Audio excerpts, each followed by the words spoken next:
एक स्त्री को जो रोता हुआ देखा था, बिलखता हुआ देखा था श्री नंदीश्वर ने,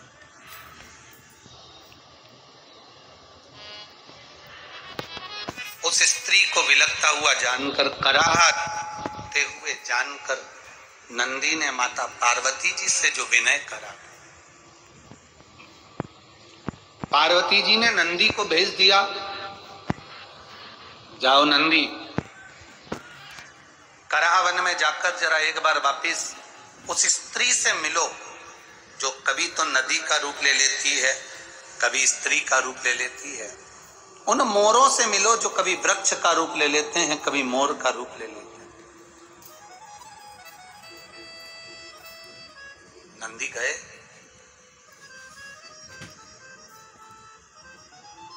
और नंदी ने जाकर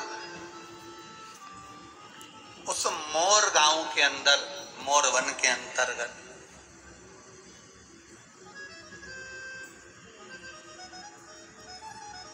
नंदी कुछ देर बैठे।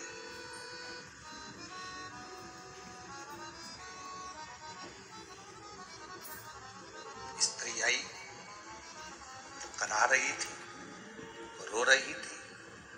फिर पूछा वापिस,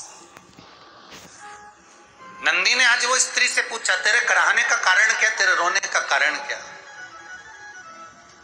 कहा, यहां एक असुर रहता है जिसका नाम सिंदूरासुर है। वो असुर बड़ा प्रबल है। एक युग पूरा होता है, दूसरे युग में वो दूसरा रूप ले लेता है, तीसरे युग में तीसरा रूप ले लेता है, चौथे युग में चौथा रूप ले लेता है। वो असुर बार बार रूप धारण करता है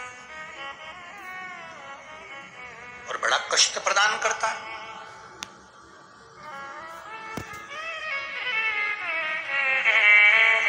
स्त्री ने कहा, ये जितने वृक्ष हैं ये मोर का रूप लेते हैं, कभी वृक्ष का रूप लेते हैं, क्योंकि ये असुर बार बार कष्ट देता है। ये सिंदूरासुर बड़ा बड़ा प्रबल दैत्य है। हम बड़े दुखी, बहुत कष्ट है। तुम शंकर जी के नंदी हो। उस कराह नदी ने कहा, उस कराह स्त्री ने, कराह नदी ने कहा,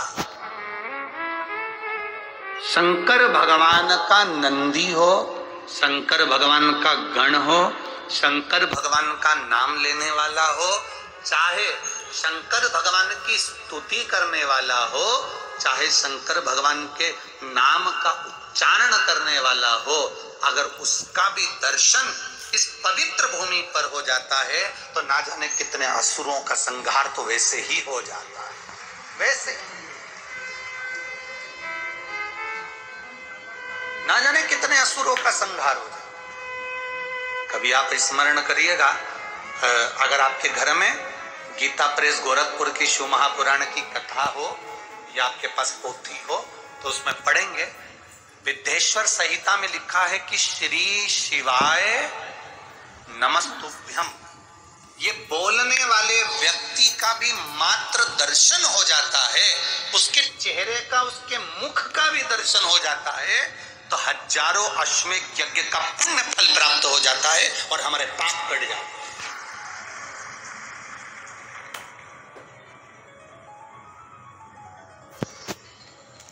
अब लोग हमसे कहते हैं, महाराज जी एक बात बताओ कि इतनी सारी भीड़, इतने सारे भक्त इकट्ठे कैसे हो जाते हैं? हम स्पष्ट कहेंगे, आप लोग यहाँ श्री शिवाय नमस्तुभ्यम बोलते हो, अपने अपने घर को जाते हो, या तुम्हारे यहाँ टीवी चल रही हो, उस टीवी पर जब श्री शिवाय नमस्तुभ्यम बोलने का समय आता है तो टीवी की वॉल्यूम तेज कर देते हो।